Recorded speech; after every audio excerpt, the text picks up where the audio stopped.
Salut tout le monde! Aujourd'hui je vous retrouve pour la troisième vidéo de comment se lancer sur YouTube. Si vous n'avez pas vu les deux précédentes vidéos, elles sont ici sur le petit i et en description. Donc c'est parti pour la partie création de vidéos, la fameuse partie. Alors pour commencer à filmer des vidéos, forcément il faut avoir des idées.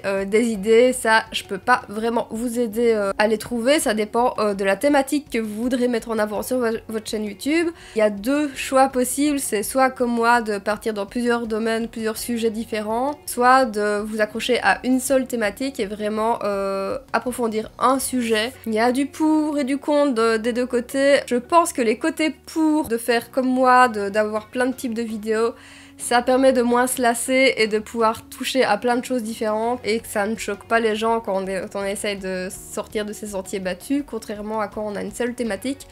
Par contre, si vous voulez augmenter votre audience le plus vite possible, je pense que d'être dans un seul sujet est bien plus bénéfique parce que les gens vont plus facilement s'abonner à un thème qu'à une personnalité parce qu'il faut le temps de regarder plusieurs vidéos avant de s'attacher à quelqu'un et de rester sur sa chaîne. Alors que s'il y a une thématique qui leur parle et qui leur plaît directement, ils vont s'abonner plus facilement. Après, forcément, il faut trouver des idées.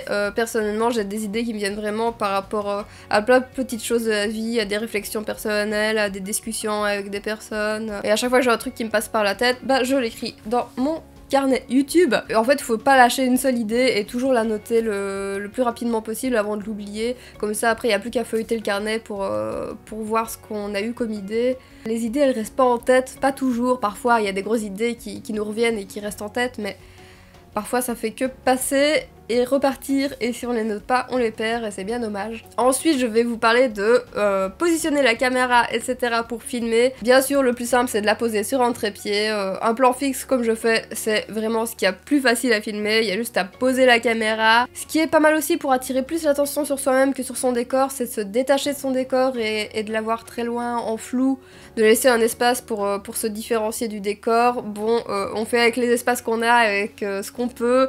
Moi, j'ai décidé de le faire ainsi, on est très proche du décor, c'est pas forcément le mieux. Après, ça dépend des goûts, hein. Tout ce qui est image, finalement, ça dépend des goûts, je pense. Il y a des gens qui vont préférer telle ou telle image. Ça, c'est à faire au feeling, c'est à tester, à voir là où vous vous sentez bien, surtout. Je pense que c'est le plus important, filmer de façon à vous sentir bien. Je me souviens de ma toute première vidéo d'intro, je l'avais cadrée un peu bizarrement, je crois que j'étais cadrée un peu plus haut, enfin je sais plus. J'étais retombée dessus et j'avais vu que c'était un peu bizarre le cadrage. Moi je préfère un cadrage où on voit un peu plus de choses. Bien sûr on ne me voit pas entièrement, mais au moins on voit un peu plus majestuel et on voit plus mes mains qui bougent parce que c'est pas trop serré sur ma tête. Et voilà, ça c'est un choix. Donc comme vous pouvez le voir, je vous fais un petit envers du décor. On voit la caméra posée sur le trépied. Ici j'ai posé mon Tascam sur son mini trépied posé sur mon tabouret. Et voilà à quoi ça ressemble vu de l'extérieur du coup. Voilà, donc ça c'est plutôt pour des plans fixes. Après si vous voulez faire des plans mouvants, aller filmer en extérieur et tout ça, petit conseil c'est d'utiliser la lanière de votre appareil autour du cou, de bien la fixer autour du cou, d'avoir bien l'appareil dans les deux mains et comme ça fait 3 points d'appui qui fait que vous allez être plus stable et pouvoir bouger plus doucement sans faire des à-coups. Le point d'appui dans le cou est vachement pratique, je trouve. J'avais vu cette astuce en farfouillant sur YouTube et je la trouve vraiment géniale. C'est vraiment la base pour moi maintenant. Je fais ça à chaque fois que je veux filmer des plans en extérieur. Ça permet que les plans ne bougent pas parce que en réalité, juste nos mains comme ça, et le pire c'est quand on n'a qu'un seul point d'appui, va forcément y avoir des petites vibrations, des petites nuances, et ça se voit très fort à l'image. Après, sur les logiciels de montage, on peut atténuer ça, mais bon, le mieux c'est quand même d'avoir une image stable à la base, c'est le plus important. Ensuite, concernant l'image, moi personnellement je filme pratiquement toujours en automatique parce que ça me prend moins la tête. Après, selon certaines situations, par exemple quand il fait trop sombre ou quoi, ça peut faire du bruit sur l'image parce que ça va monter mes ISO trop haut. Parfois c'est mieux de faire les réglages soi-même, donc de temps en temps je me mets en manuel quand même. Ça c'est à vous de voir, encore une fois. Selon l'appareil. Franchement avec le M50 en général je suis tranquille, mais c'est plus dans les basses lumières que ça va être un peu plus compliqué. Mais ça franchement ça s'apprend avec le temps. Faites des tests sur vos appareils, n'hésitez pas à aller voir plein d'autres vidéos YouTube, il y a plein de vidéos qui parlent d'images, bien mieux que je le ferais moi-même, donc je vous invite à vous renseigner. Ensuite quand je commence une vidéo, la toute première chose que je fais c'est de faire un clap parce que personnellement j'utilise donc un micro détaché de la caméra. Vous n'aurez pas besoin de clap si le son est directement sur votre image, genre branché sur votre caméra. Mais si vous avez un son différent de la caméra, n'oubliez pas de faire un clac ou un claquement de doigts, faire toujours un bruit sec, parce que après c'est ce qui va permettre de pouvoir caler l'image et le son ensemble. En fait sur les logiciels de montage, vous allez avoir un pic au niveau du son au moment de votre clap, et c'est comme ça qu'on repère le clap sur le son de la caméra et sur le bon son qu'on veut garder. Et voilà, il y a juste à les mettre ensemble. C'est toujours le premier truc que je fais dans mes montages, c'est que je glisse mes rushs dans mon montage, je mets une clé d'entrée sur le son de ma caméra, je mets une clé d'entrée sur le son de mon enregistreur, et puis je fais fusionner les éléments. Et du coup je me retrouve avec tous les sons, je supprime le son de la caméra, je garde que le son de l'enregistreur et c'est bon, et là je peux commencer donc à faire mon montage. Après cette première chose, la deuxième chose que je fais, c'est que je dérush tout mon montage. C'est la partie la plus pénible d'après moi, enfin l'une des parties les plus pénibles. Il y a une autre partie qui me saoule pas mal aussi, mais je viendrai après là-dessus. Donc je dérush, c'est-à-dire que je coupe tous les blancs, toutes les parties ratées, tous les passages que je vais pas vouloir garder. Je cut et je vire tout. Et j'ai ajouté, personnellement j'utilise comme logiciel, j'utilise Adobe Premiere Pro. Après il y a plein d'autres logiciels de montage, utilisez ce que vous voulez. Le mieux étant quand même de commencer à monter sur un logiciel que vous comptez garder longtemps, parce que c'est quand même pénible de devoir réapprendre un nouveau logiciel ensuite. Et donc moi ce que j'ai ajouté sur mon logiciel, je suppose qu'on peut ajouter d'autres raccourcis sur d'autres logiciels, mais en tout cas sur Adobe Premiere Pro on peut ajouter des raccourcis, et moi j'ai ajouté un supprimer et raccorder en raccourci, comme ça je l'ai mis sur CTRL D, et comme ça ça me fait gagner beaucoup de temps au lieu de glisser, de devoir recoller les trucs comme j'avais fait sur mes toutes premières vidéos, ça me prenait un temps fou. J'ai juste à cliquer sur la zone vide et puis hop, supprimer, raccorder, supprimer, raccorder, supprimer, raccorder. Je vire tous les trous et puis après j'ai un plus gros condensé de ma vidéo, et puis j'enchaîne mon montage comme ça jusqu'à avoir un résultat qui me convient plus ou moins. La perfection n'existe pas, je passe vraiment des heures sur mes montages, et parfois au bout d'un moment je me dis bah stop, en fait je vais pas pouvoir faire... En fait, je pourrais continuer et vouloir toujours mieux, mais au final je pourrais passer, je sais pas, 50 heures sur un montage, ça ne sert à rien. Au final ce sera pour des détails que vous n'allez peut-être même pas remarquer. En tout cas j'essaye de faire au mieux, selon mes possibilités, selon le temps que je veux mettre dedans, etc.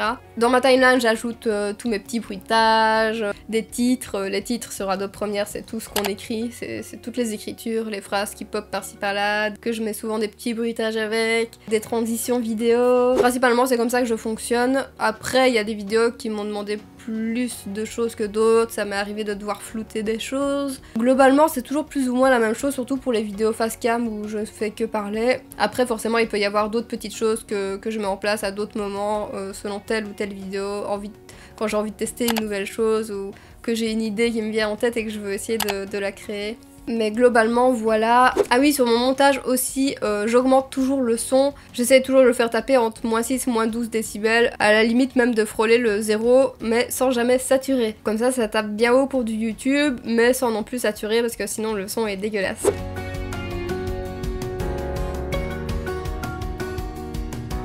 Après vient l'étape de la musique. Alors comment dire que c'est vraiment l'étape qui m'agace le plus? Dérocher c'est un peu long, c'est un peu chiant, mais la musique c'est ce qui m'agace le plus, dans le sens où c'est compliqué de trouver des bonnes musiques qui soient libres de droit. Franchement si on pouvait utiliser n'importe quelle musique, ça me prendrait pas la tête parce qu'il y a plein de musiques que j'adore. Enfin c'est tellement vaste et il y a tellement de choix, et j'aime tellement écouter certains artistes, et si je pouvais utiliser des musiques comme ça sans souci, ben voilà, ça me prendrait pas la tête. Sauf que sur YouTube il faut utiliser des musiques libres de droit, on n'a pas le droit de publier n'importe quoi. Ça me prend la tête parce que je trouve que la majorité des musiques libres de droit ne me conviennent pas. Donc souvent je cherche pendant des heures quand je veux trouver une nouvelle musique. Je vous mettrai en description quelques sites sur lesquels j'ai déjà trouvé quelques trucs. Après je sais pas si je connais les meilleurs chemins. Forcément il y a aussi la bibliothèque de YouTube où il y a pas mal de choix, mais c'est franchement pas suffisant. Donc voilà, si vous faites du montage vidéo, que vous cherchez des musiques, je vous mets quand même quelques liens en barre d'infos. Après on peut sûrement trouver d'autres choses bien mieux ailleurs, je ne sais pas. C'est vraiment pas mon point fort et c'est vraiment le point qui m'agace le plus. Ça m'est déjà arrivé de passer 1 heure, 2 heures, 3 heures juste pour trouver une musique. C'est vraiment une prise de tête infernale. Du coup maintenant je mets quasiment toujours la même musique dans mes vidéos où je parle face caméra parce que ça me prend moins la tête. Après tout ce qui est musique de vlog, je trouve que c'est assez relativement facile à trouver. Mais ça dépend en fait, ça dépend vraiment de ce qu'on cherche et de l'ambiance qu'on veut donner à la vidéo. Et c'est pas toujours facile. Enfin voilà en gros pour le montage. Évidemment je vous en parle de façon globale. Et il y a plein de choses qu'on pourrait aller pointer et approfondir. Mais ça aussi je pense qu'il y a plein de chaînes YouTube qui le font bien mieux que moi. Même si ça fait déjà 1 an et demi que je fais du montage, je commence à être pas mal rodée sur certaines choses. Mais je pense que j'aurai aussi encore beaucoup à apprendre. Ensuite, après le montage de la vidéo, il n'y a plus qu'à l'exporter, à attendre. Si vous avez un super PC, j'imagine que ça ira plus vite que sur le mien. Moi ça dépend un peu. Souvent ça met 1 ou 2 heures. Après il y a des vidéos qui mettent 3, 4 heures, 5 heures. Parfois c'est vachement long, ça m'est déjà arrivé que ça me mette 10 heures ou une fois j'avais voulu tester des trucs en 4K et enfin infernal. Ça m'est déjà arrivé de laisser le PC tourner la nuit pour exporter ma vidéo, c'est n'importe quoi. Mais bon ça va, la majorité du temps, quelques heures c'est bon. Et une fois que c'est exporté, il faut passer à la miniature. Alors la miniature, moi j'ai 2 façons de procéder. Parfois je prends directement une image dans ma vidéo que j'adapte en miniature. C'est pas forcément la meilleure manière, il y a une meilleure qualité d'image quand je prends des photos. Parfois je prends une photo, je pose, je prends la photo et puis après j'ajoute des choses, des éléments, des écritures. Ça je fais vraiment au feeling. Parfois je me détourne pour me détacher, enlever mon fond. Parce que j'ai pas de fond vert donc ça met un peu de temps mais je me détourne. J'aime bien faire ça plutôt bien et plutôt bien fini même si parfois vu que une miniature ça se voit principalement en petit, ça vaut peut-être pas la peine de le faire autant mais parfois je me prends la tête sur des petits détails. Souvent je mets environ 1 heure pour faire une miniature. Ouais je pense environ 1 heure par miniature, après ça dépend des miniatures, il y en a qui vont plus me mettre une demi-heure, c'est plutôt rare, c'est plutôt au moins 1 heure. Parfois il y en a qui m'ont mis plus de temps, ça dépend. Et par contre la durée pour créer une vidéo c'est assez dur à estimer, j'ai déjà compté pour certaines vidéos mais pas toutes. Je sais que pour les vlogs parfois je mets pas loin d'1 heure de montage par minute de vidéo. Enfin ça dépend des vidéos mais je sais que j'ai déjà compté ça. Et pour donner une idée par exemple, donc une vidéo face cam blabla, genre la vidéo où je réagis à vos commentaires, j'ai noté que j'ai mis 12h20 de travail en tout, pour donner une idée. 12h20 sur cette vidéo là, c'est les vidéos les plus simples à faire, les vidéos face cam. Après ça dépend de ce que j'incorpore dedans, etc. J'avais filmé pendant 1h10, j'avais monté pendant 8h40, j'avais mis 1h10 sur la miniature et 1h23 pour faire ma description, mes tags, etc. Parce que après avoir filmer la vidéo, monter la vidéo, faire la miniature, il faut l'upload sur YouTube. Bon, l'upload sur YouTube c'est assez facile, il y a juste à ouvrir YouTube Studio, cliquer sur ajouter une vidéo et hop, je la glisse et c'est parti, l'upload est en cours. Et là, j'écris donc une description. Dans la description, j'essaye toujours d'introduire quelques mots-clés en début de description parce que c'est ce qui va être lu par les gens. Les 2-3 premières lignes, c'est ce que les gens vont peut-être lire. En général, les gens ne lisent pas les descriptions. Par contre, ça aide au référencement sur YouTube. D'après mes recherches, ça aide au référencement d'avoir quelques mots-clés liés à la vidéo et au thème principal de la vidéo dans les premières phrases de la description. Bon, ensuite il y a mes réseaux sociaux, toujours mettre les vidéos libres de droit mais qui doivent être créditées dans la description. Quand il est dit de les créditer, il faut les créditer, c'est important. Après, il y a certaines vidéos qui n'ont pas besoin d'être créditées. Sur la bibliothèque de YouTube, il y en a plein qui n'ont pas besoin d'être créditées, par exemple. Et dans la description, forcément, je vous glisse aussi tous les liens, toutes les choses importantes dont je vous ai parlé dans la vidéo. Enfin voilà, en gros, donc il y a une description à écrire. Ensuite, il faut choisir des tags. Les tags, c'est assez pénible, je trouve. Je sais qu'il y a des logiciels qui aident à trouver des tags, il y a des logiciels payants, d'autres pas trop. Il y a pas longtemps, j'avais voulu essayer d'installer un plugin pour chercher les meilleurs tags et tout ça, mais ça voulait se connecter à mon compte YouTube, j'ai trouvé ça louche, j'ai eu peur parce que j'ai pas envie qu'on me vole quoi que ce soit sur ma chaîne. Il était mis que ça permettait de supprimer, modifier mes vidéos, j'ai trouvé ça vraiment bizarre donc j'ai fait nope. J'envoie bouler ce truc, c'est trop chelou. J'ai vu plein d'autres youtubeurs utiliser ça, je trouve ça trop bizarre. Enfin bref. Sinon j'ai quand même un petit plugin qui me sert à aller voir ce que les gens ont mis comme tag sur leurs vidéos. ça peut aider à chercher des idées et à trouver des tags. Voilà, je pense que je suis pas encore optimale à ce niveau-là, je fais ce que je peux, mais bon voilà. Donc pareil, ce petit plugin qui permet d'aller voir les tags des vidéos, je vous le mets en description si ça peut vous servir. Ensuite, je vais vous parler de l'envers du décor un petit peu des vidéos. Ce que vous ne voyez pas, c'est toute l'organisation qu'il y a derrière, parce que à chaque fois, il faut installer le matériel. Par exemple, des vidéos bricolage où je fais des origamis, bah, je viens dans ma pièce, je prends mes papiers, mes ciseaux, mes machins. Enfin, c'est toujours tout un truc d'organisation. Je peux vous mettre les images là tout de suite de quand j'avais tourné ma vidéo d'harcèlement de rue. J'avais fait des ombres chinoises sur le mur qui est derrière moi, et donc j'avais dû virer le canapé, virer tout, j'avais dû mettre des cartons, des trucs pour me mettre un peu en hauteur, jouer avec les lumières, j'avais assez peu d'espace et assez peu de matos pour faire ça, donc j'avais fait du mieux que j'ai pu avec ce que j'avais. J'étais là avec ma petite lampe de bureau que j'avais mis par terre, etc. Bref, c'était toute une organisation, et après forcément ce genre d'organisation, faut tout ranger ensuite, ça met toujours un peu de temps. Comme vous le voyez sur les images, bah, je remets le canapé, je vire les cartons, les trucs, le trépied, je remets la table en place. Voilà, c'est tout un bazar. Donc ça, c'est toutes des choses que vous ne voyez pas dans les vidéos, c'est que je suis souvent là à devoir essayer d'organiser des choses pour tout mettre en œuvre. Pareil, quand j'ai fait les vidéos où j'ai peint les toits, j'ai dû mettre la table au milieu, mettre des journaux, enfin c'est toujours un bazar. Voilà, c'est tous les envers du décor que vous ne voyez pas. Après, il y a des vidéos que j'ai fait en extérieur. C'est assez drôle de me dire, parfois je me balade avec ma caméra et les gens ils se demandent ce que je fabrique. Les rares fois où je suis sortie avec mon micro sur ma caméra, là ils se disent « Ouah, ça va être une youtubeuse celle-là ». C'est sûr, ils se disent ça, c'est tellement de plus en plus répandu, les youtubeurs et les youtubeuses, que forcément bah, les gens ils sont pas cons, hein, et ils savent très bien ce que c'est. Et ça les rend curieux forcément, donc on peut facilement avoir des petits regards. Sinon, quand j'ai filmé ma vidéo, je repense à harcèlement de rue, pour rester sur celle-là, je me suis donc promenée en ville avec ma caméra, et déjà à ce moment-là, j'avais mon chéri qui était avec moi et qui marchait un peu derrière. Et il y a un moment donné où on voit son ombre au sol et on dirait qu'il y a quelqu'un qui me suit, mais en fait c'est lui qui me suit, et j'ai trouvé ça excellent à garder pour la vidéo. Justement, je trouvais que ça illustrait bien le propos des moments où il y a vraiment des gens qui nous suivent ou qui nous emmerdent dans la rue, sauf que là, en réalité, c'était mon chéri qui jouait un peu ce rôle à son insu.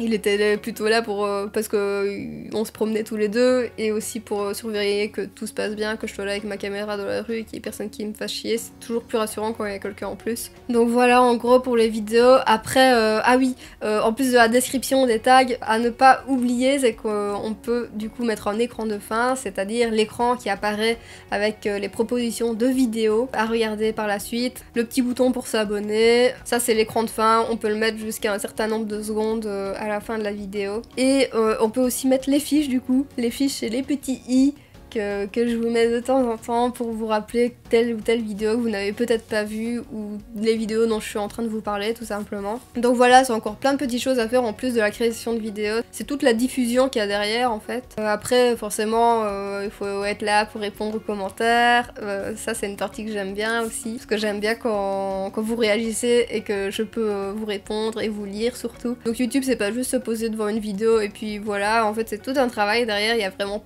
plein de choses à faire. Je pense qu'avec ces 3 vidéos sur comment se lancer sur YouTube, ça vous donnera une meilleure idée de ce que c'est, de l'envers du décor, et ça va peut-être vous aider si vous aussi vous voulez vous lancer dans ces vidéos. Enfin voilà, ça sera tout. J'espère que j'ai bien passé tout en revue. J'espère que ça vous aura donc aidé. Ah oui, aussi en vidéo, le mieux c'est d'avoir un retour. Moi j'ai un retour sur ma caméra, et par contre le retour, étant donné qu'on se voit bouger et que c'est coloré, moi je vois mes cadres et tout sur le retour, ça donne envie de regarder le retour. Mais il faut essayer de penser à regarder le plus souvent l'objectif de la caméra. Comme ça vous pouvez mieux capter mon regard, vous avez plus l'impression que je vous parle à vous. Ah oui, aussi j'y pense parce que ça vient juste de m'arriver. Je pense que c'est important quand on filme d'avoir minimum de batterie et de toujours penser à les charger dès qu'elles sont vides. Parce que là par exemple j'ai filmé tellement longtemps sur une batterie que j'avais déjà utilisée pour prendre des photos etc. Donc elle était entamée, je le savais. Mais j'ai filmé assez longtemps et du coup elle m'a lâché. Là j'ai immédiatement changé de batterie parce que je tourne toujours entre minimum 2 batteries, j'en ai 3 en tout. Je pense que c'est important de vraiment toujours penser à les charger au fur et à mesure. Pareil, si vous avez un enregistreur comme le mien, il fonctionne sur batterie, sur pile rechargeable, quoi. Faut toujours penser à les recharger, toujours vérifier à l'avance si vous comptez filmer. Ça m'arrive d'oublier de regarder, mais en général, je recharge dès que je vois que c'est vide, donc voilà. Voilà, c'est important d'y penser, sinon on se retrouve en plein milieu d'une vidéo dans la mouise. Sur ce, j'espère que vous avez aimé cette vidéo. Je m'arrête là. N'hésitez pas à me laisser un petit pouce positif, à vous abonner si c'est pas déjà fait. Et moi, je vous retrouve vendredi prochain à 18 h pour une prochaine vidéo. Salut!